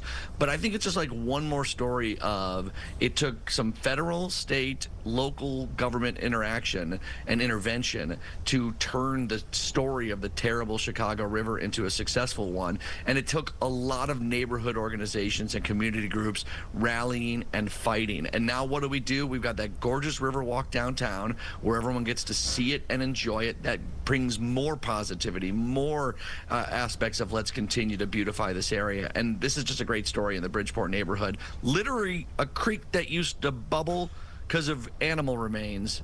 Now we're boating in it. We're launching our boats there and enjoying the view. It is cool. You know what? Actually, I put on Reddit a call for people to give me suggestions on where to take wedding photos a few weeks ago, and someone actually said Park 571. So yeah, it must be getting a lot of traction. Is that going to be the final? I ended up going to picture or Godmother's what? Garden over by Lincoln Park Zoo. Yeah, that little garden area, it's just so beautiful. The footbridge was busy. We were so bummed, you know, where you can see the beautiful skyline in the back with the So you didn't go there? You didn't get to go there? No. Maybe at a later date. Yeah. Maybe. I'd go buy a Portillo's or something. I don't know. Put the dress back on. Yeah, something like that. Mr. Beef, your house. My dress looked great in front of a Portillo's, let me tell you. Okay, last thing to talk about is the Block Club's block party returns. This sounds like thanks a for letting me. blast. Yeah, let me share. Thank you guys for letting me share this. This is October 4th. It's at Half Acre Beer, which is great. It's free to get in. There's going to be great performances, and we are having our own beer, Block Club's Extra Extra Pale Ale. Do you guys get it? Extra Extra, like newspaper? You know, you get what I'm saying. Extra Extra. Wasn't too complicated. Read all about it. We got it. Yeah, exactly. We love it. But it's going to be a great lineup of bands, and I'm going to do a live podcast there. And of course, what we're doing is raising awareness about who we are. Block Club Chicago, a nonprofit newsroom, connecting with neighbors. We did it last year, and it was a huge success. Thousands of people came. Vendors came to sell some of their stuff, local businesses. It was just awesome, honestly, to connect with our readers. I'm sure you guys love connecting with viewers, too, when you get a chance to. For them to make connections with our reporters, not only say, hey, I love your coverage, or here's some tips I've got, right? We've gotten so many tips from people that first heard about us from maybe coming to the block party last year. So October 4th, be there. You two better be there. I'll buy the drinks, okay? Okay, word, you got it. I like it. I love Extra this Extra. idea. You guys I are really so do. cute over at Block Club. And you know what smart. you're doing. Very smart. Very true, yeah. Well, I don't know what we'd do without you guys. Thank you very much, John, for joining us. We look forward to next week when we chat. You guys are the best. Thank you. You get my weekend started off straight. And yes, I'm saying weekend at 11:30 on a Thursday. As you okay. should. I feel As you should. We're ready to get there, too. Amen. All right, we'll see you next time. What's in your hand? I was trying to see. It was coffee. Oh, okay. Don't worry. Yeah, it wasn't a handle. Yeah, that's for later. All right. 11 p.m. We will be right back after this break.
We know that we're celebrating a very special month, but we're talking about a theater festival that's happening October 1st and runs through November 2nd. So you're going to have plenty of time. Destinos, the Chicago International Latino Theater Festival. We have two very special people joining us to talk about it. We have Jorge and Jose. Guys, tell us about you two and what you do here in the city, and also what this festival means for Chicago. Yeah, thank you for having us. So Destinos Chicago International Latino Theater Festival is a celebration of Latino, the Latino experience. It gives us an opportunity to really center and uplift our narratives, and I think that now more than ever, we need them. We need stories of resilience, stories of journey, and what it means to be an American, a Latino, and someone who has helped shape and build this country. That's what Destinos is. I was going to ask that because we have seen, we can't ignore the facts, right? Right. That we have seen ICE in our community, and really what it means to have this heritage, hold on to it, not be afraid, and stand up in the face of a challenge like this. Exactly. Exactly. Yeah. And glad you asked that, because my theater, which is the first time that it's going to participate in Destinos. For us, Destinos is not just a festival. It's a platform for our Latino voices to be on stage, which is phenomenal that it's been going on this long. My theater, which is just founded on 2024, is the first Spanish musical theater in Chicago. Wow, congratulations. Thank you, thank you. So this is going to be our first festival, and our works are usually combined with original music, dance, storytelling, and also celebrating our Latino identity, while also connecting with universal human emotions. And we're very happy because this is what we need. We need music. We need to lift the spirits, and Destinos is what it does. It brings us all up and gives us that platform. Jose, what is the name of your theater, and how has the response been so far since opening in just 2024? Yes, Teatro Innovarte, which is innovative theater in English. Teatro Innovarte, it opened up on 2024, December 24. And actually because he pushed me to do it, so it's all his fault. So yes, we had our first production, and it was really embraced because of the music and the songs. And actually people do connect with music and songs. And we didn't have that in our theater platforms in Chicago. So it had been very successful, and this is going to be our first time participating in Destinos, and it's our second production also. So just go ahead. I'm sorry. Go ahead. To break down the festival, is it different performances, different nights at different theaters? Yeah. How does it work for people at home who are thinking, oh, that's a long time, to have a festival? Yeah, I mean, it's 5 weeks, and Destinos is an opportunity for people to experience 16 different productions. This includes global world premieres, U.S. and Midwestern premieres as well. And it is, as you said earlier, it's a celebration that takes place in different venues throughout the city of Chicago. And I think that one of the things that makes us mostly proud is the fact that we're not just in the Loop, in the Arts District, but we're also in different neighborhoods, so that we believe that theater and the arts should be accessible to everyone. I gotta ask you this question because my antennas are up. And the reason being is because I think about a lot of the cultural events that we've had in the city where people are afraid. People are afraid to come out. What is your message that you want people who may be watching right now, and maybe they are afraid, considering the times, of why they should not be afraid and come out to this festival? I'm glad you asked that question. I think that now more than ever, our stories matter. And I think that for anyone out there who feels afraid to celebrate who you are, that's what they've been trying to do. It takes a lot of courage to stand up for what you know is right. And if any of you out there are wondering how you can support the arts, how you can support Latino theater, be present. Now more than ever, your presence is needed. Now more than ever, your support is needed. Go out there and fill a seat in your favorite Latino theater production. Go out there and listen. Listen wholeheartedly and listen with intention and engage with the local Latino arts community. Fill those seats and help us continue doing what we're doing, because without your presence, we don't exist. And you don't have to be Latino. I think that's the message too. It is, yeah. Because I think a lot of times people are like watching, they do want to help. They do see, you know, these big stories that we're covering, not what we're talking about now, but these stories that impact the community, and they're trying to figure out, where do I fit in? Where can I help? Yeah. As a matter of fact, I think the majority of the audience that attends the festival are non-Latinos. The festival is a celebration of, and you know, we are talking about something serious, right? That's the reality. Yeah. But I want to make one thing very clear. Destinos is also an opportunity for us to celebrate, to have fun. People are going to laugh. They're going to cry with the different stories that are part of the festival this year. And they're going to learn something new. We all need it. We do all need it. We all need it. You know, you bring a good point. You have the courage to go, whether you're Latino or not, and you have these conversations that are so special, and you get to connect with people who have such rich stories to tell here in different neighborhoods, which is so great. Also, I love how you're not just representing, you know, I'm from, my family's from Central America, Nicaragua, and Costa Rica. You're not just representing Mexico. You're not just representing Argentina, you know, these bigger countries. It's everyone, isn't it? It is everyone. As a matter of fact, throughout the history of Destinos, we've featured productions from Chile, Argentina, Nicaragua, Central America, Mexico, Puerto Rico, Cuba. The list goes on. And you know, this is truly a celebration of the Latin American diaspora and the Caribbean diaspora. It's a festival that is, I think, truly representative of the Latino experience. Let's talk about some of what you have going on that maybe people don't know about. Tell us about some of the productions that you have. So, you know, we talked about how we have 16 different productions.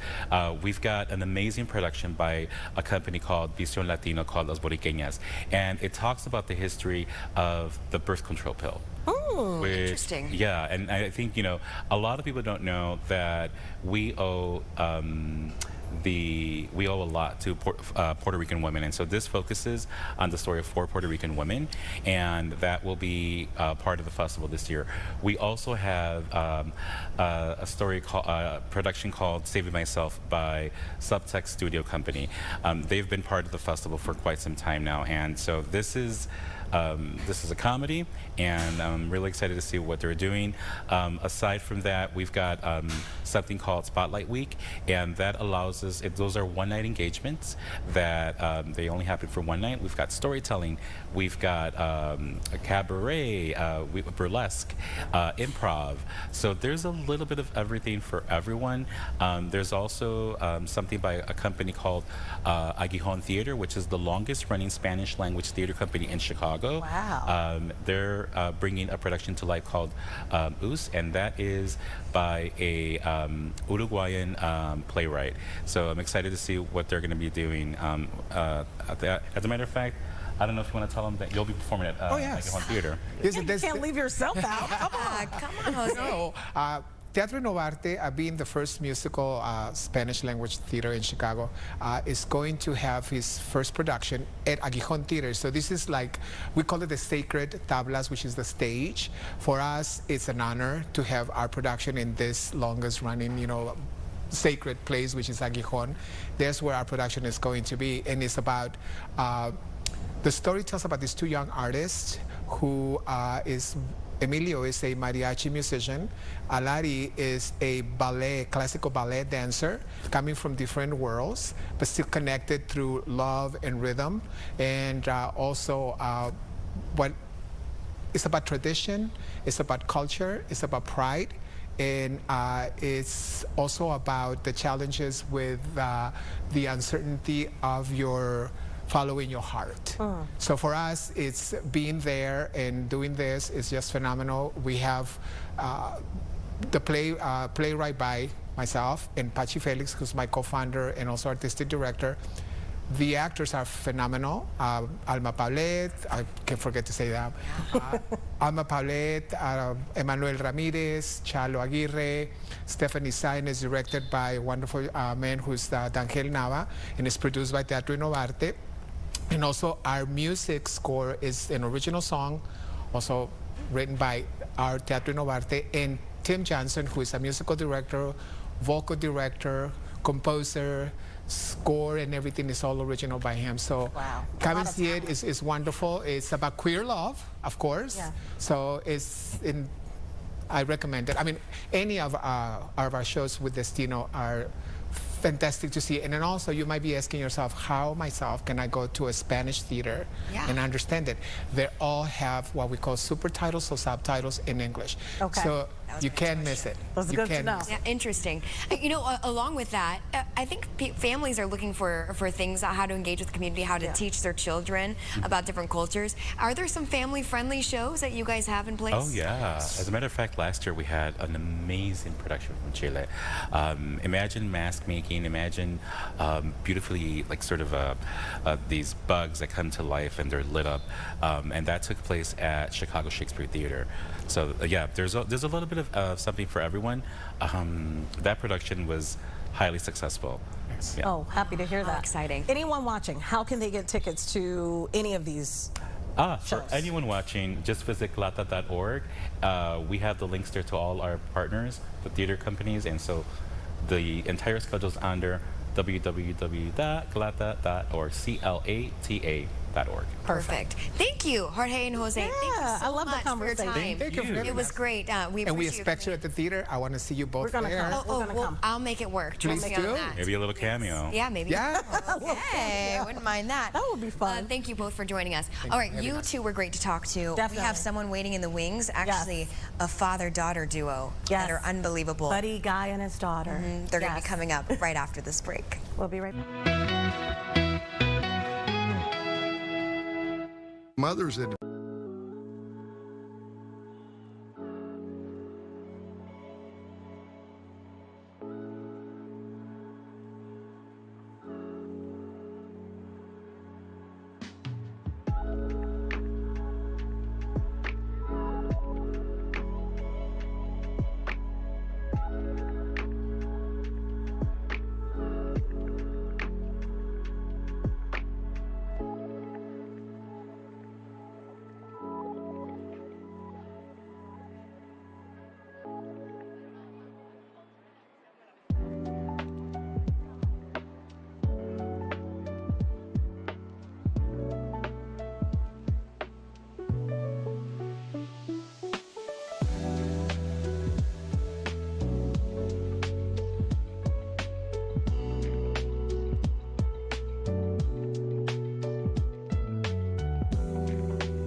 Chicago Now. We are with the legend. I really don't even feel like I need to say anything. I feel like we should just pass the mic off to Mr. Buddy Guy. We have Buddy Guy here and his daughter, Carlise Guy, who is also in the music world.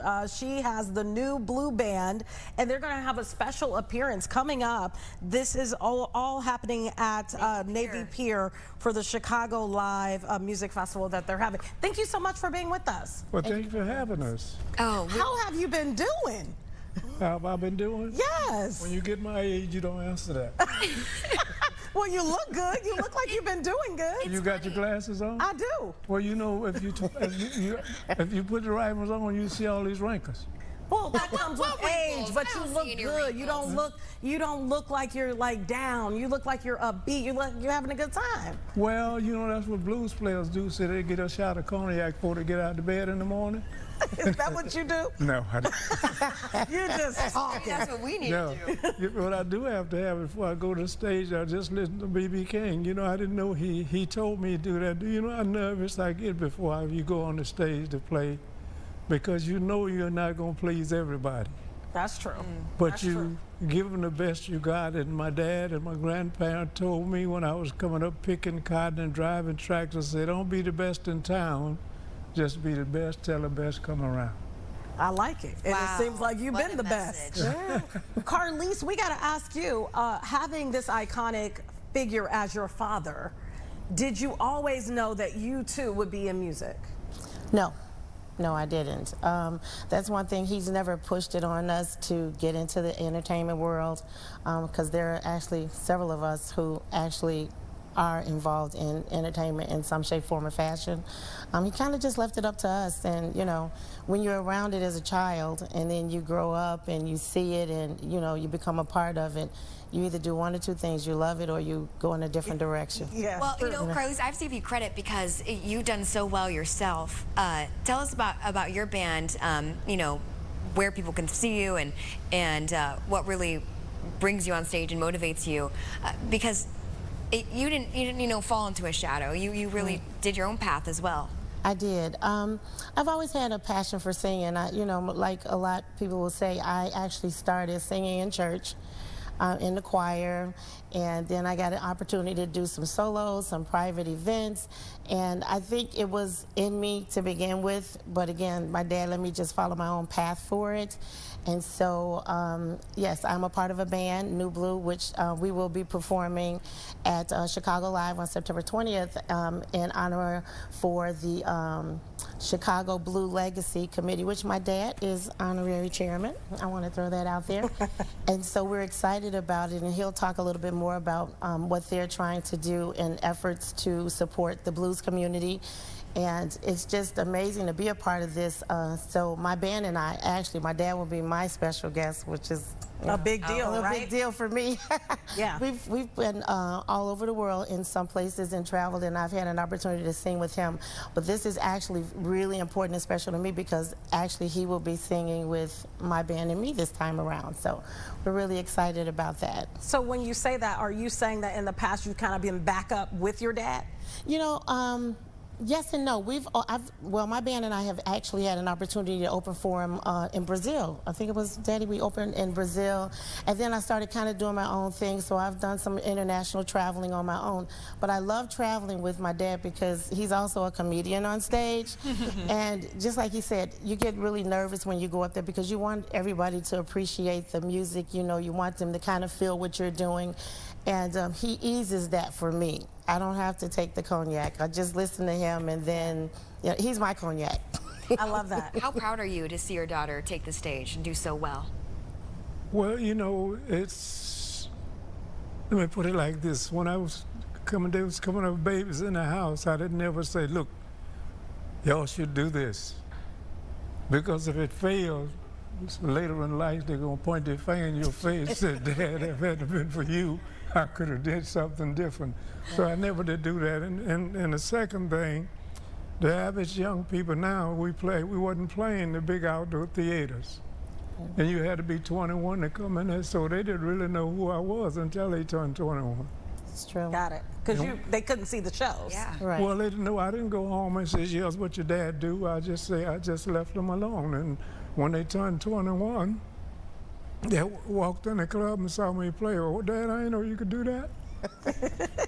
True story. That's a true story. Yeah. Let me ask you this, and I don't know if you both have a story that combines both of your lives together, but what is the craziest thing? I mean, you've been in the music industry for so long. I know you had your farewell tour in 2024, but apparently you ain't done. What has been the craziest thing that you've seen since you've been in this industry? My God, I could speak to you for 2 weeks on One. If one stuck out in your mind, one crazy thing, what would you come to rest on? Girl, let me see what I should Not tell girl, you about let me that. For one, I had saw B.B. King before I came to Chicago, and he had never played Chicago, and I didn't know that. And I came here September 25th, 1957. He showed up in 58, and there was a famous blues club here on 47th Street. The building still had tried to, a couple of miles before this one, tried to get me to go back open that club up. 708 East 47th Street. And they got me, I was playing his numbers. I didn't have a record out, and all of a sudden I recognized, and he come in the club. I said, that's B.B. King. I ain't got nothing to play now, because I'm playing this stuff. And I tried to get, I took a break, and they gave me a break, and I was trying to get around him, and he said, come here. And what did you do? Went to him. You must have been shaking. Like a leaf. Like a leaf on a tree. Oh my gosh. And he said, sit down, I want you, you're going to be the only one can take my place. And here you are. No, you can't take his place. Right. No. But did that give you a sense of confidence to know, okay, if he believes in me, I should believe in myself? No, you know, when people ask me about a town, I don't pay no attention to the town. I pay attention to the people in the town. The town ain't gonna never come back and say you's all right or you ain't no all right. The people that come see you, the one to give you that lift or that down. If they don't like you, they can boo you down. Cause every night I go to the stage, I say, some of you all probably got a frown on your face. I say, when I see that, I got to play another note to take that frown off your face and put a smile on your face. Yeah. And I worked for that very hard, and I know that don't work all the time. That's true. Well, I know there's going to be a lot of smiles this weekend. And definitely. Here on Saturday, you're going to be on the Lake Stage, I believe it is. I was just there at Navy Pier previewing Chicago Live happening this weekend. How is it going to feel stepping up with your daughter as a special guest? Well, you know, I've had her on the stage with me before. I got a son too. He'll probably show up there tomorrow. And the main thing, I'm a little nervous about it because this whole thing is based around, I've been begging for it ever since I got a little name for myself to recognize some of the greatest blues players that ever played. And you go, I'm from Louisiana. Excuse me, and you go to New Orleans, they got Louis Armstrong, big statue. And the airport is named after. And Chicago, before Hal Washington passed, when Muddy Waters passed, we got 43rd Street named after him because they asked me what should happen. And they gave it to him right away because he spent the end of 43rd Street at Lake Park most of his life before he moved out in the west suburbs. And they did get that street for him, but the funny thing about it, when they put the signs up, the Muddy Water, they were stolen every day. Yeah. Yeah. You seem like you got a little emotional talking about that. I do. Where is that emotion coming from? They should be more recognized than what they are. You're right. You're right. Yeah. And I'm a little jealous when I see the statue in New Orleans and I don't see one here. But it sounds like what your daughter was trying to say is you're working to make that happen. Right. So hopefully it happens and you'll be here to see it happen. Yeah, because I'm getting emotional, but let me tell you this, then I was born in Louisiana, and my mother told me before she died, she said, if you got flowers for me, give them to me where I can smell them. Don't wait and put them on the casket, I ain't gonna smell them. And the governor in Louisiana, I was mentioning that to him, and he said, I said, if you're gonna name that little road I was born on after me, let me see it. Don't put it up there after I'm gone, because I ain't gonna see it. Right. Well, hopefully they'll see this, and that will maybe force them into action because you deserve it. You do. No, they deserve it. Yeah. Muddy Waters, Howling Wolf, and Little Walter. Yeah, but you deserve it too. You deserve to see it. You changed a lot of You people's deserve to life see it. through them That's what I listening was to sharing you. with him. Let's try to get this done now so he can see it. Right, so he can Yeah. see it. So he can see it. So I can smell it, like my mother said about the flowers.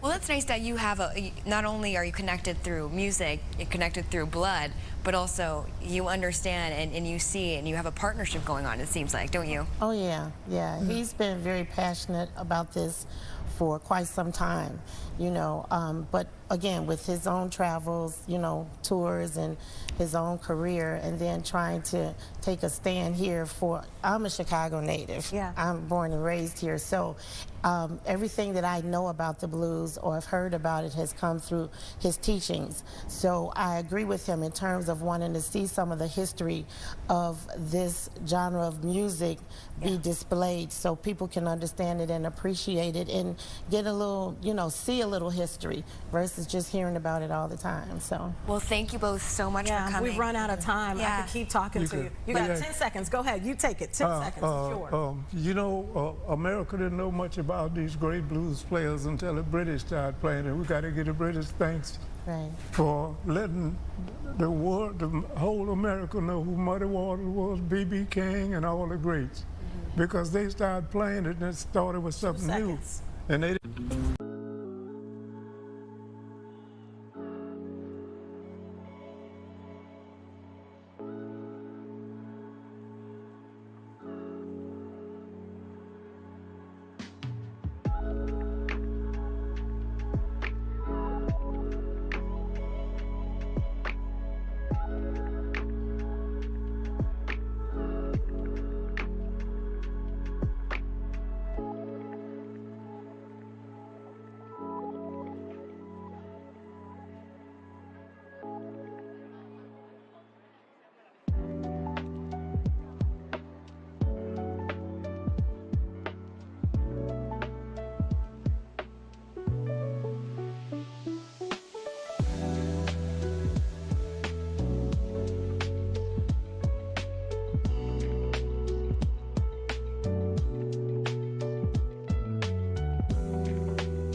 Live from Chicago, this is Fox 32 News at Noon.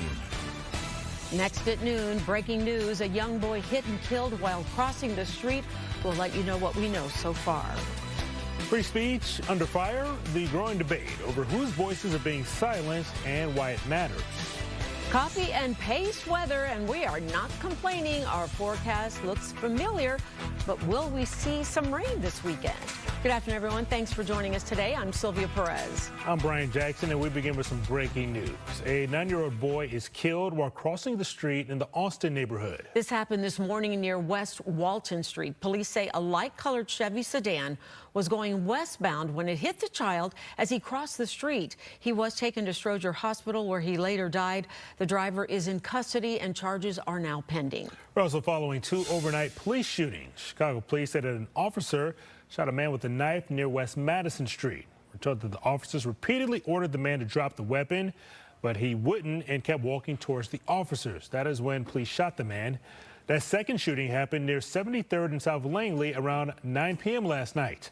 64-year-old off-duty officer was in an alley when he was apparently approached by a man with a knife. Police say he shot the suspect in the legs before he ran off. The suspect was arrested shortly afterwards. The off-duty officer was taken to a hospital for treatment. He's currently listed in good condition. Let's take a live look outside. We were talking copy and pasting, but guess what, Caitlin? No one is complaining just yet, right? That's true. I've heard a few complaints, Sylvia. Just a few. Oh. I don't know. I think it's just, you know, the mentality of fall, but feeling like summer is a little bit off-putting. Yeah. It's also that off-putting when it's reversed. That's the worst part. When it's actually summer, it feels like fall. Wait, you're right. It's worse if it's colder than it should be. Yeah, today is going to be another very nice day. Temperatures back to the mid-80s inland, slightly cooler near the lake. Satellite radar shows just how nice it is. Here's the thing, you guys. Downtown, it's cool. It's not hot downtown. Temperatures are going to be cooler again near the lake, upper 70s, low 80s. But inland locations, yes. If you are in Grundy County, you're going to be in the upper 80s. It is going to be a toasty one. But O'Hare even is at 82 degrees. South breeze right now, 5 to 10 miles per hour. It's going to be a quiet rest of our day. 78 degrees. This is what I'm talking about. We've got that cool air right next to the lake. You can kind of see it here, that yellow shade, the sliver of yellow near the lake, keeping it more comfortable there. But as we get inland, it's 84 degrees at Midway right now, 85 at LaSalle, 82 in Kankakee. And these temperatures will be reaching the mid and upper 80s for most from O'Hare points west and especially southwest. But it is going to be a nice one. We have no rain in the forecast today. Tomorrow, that changes, and especially tomorrow night and this weekend, showers are going to return to the forecast. I'll time it out for you and show you that 7-day forecast when the 70s return ahead. ICE agents are making their presence felt on the city's northwest side. They've reportedly taken people into custody, according to immigrants' rights groups. Volunteers are trying to keep up with them to document the detentions. Fox 32's Joni Lum has more. Northwest Side neighbors say ICE agents have hit Home Depot and other places where laborers look for work. Now, rapid response teams are out there early, too, looking to observe and record. One team of 2 women sat in their car and recorded video as ICE agents approached them. They say they were intimidated and threatened by armed masked men at about 6:30 a.m. outside an electronics store. They say they were watching for ICE here because they were concerned about students attending the high school nearby. What they're seeing is aggression towards them, right? We have the right in Illinois, like, to film law enforcement doing any kind of activity in public. Activists recommitted to supporting their neighbors by spreading the word when ICE is in the neighborhood. They asked neighbors in Hermosa and Belmont-Cragen to assist those who are afraid to leave the house. I encourage you to get to know your neighbors. I encourage you to offer to deliver groceries to your neighbors terrified to leave their homes. I encourage you to text one another when you see something suspicious. Is the heinousness that is ICE trying to rip apart families as they seek to take their children to school, as people seek to go to work, as they seek to be beloved community members. They say when people are detained, household incomes are eliminated. Mutual aid organizations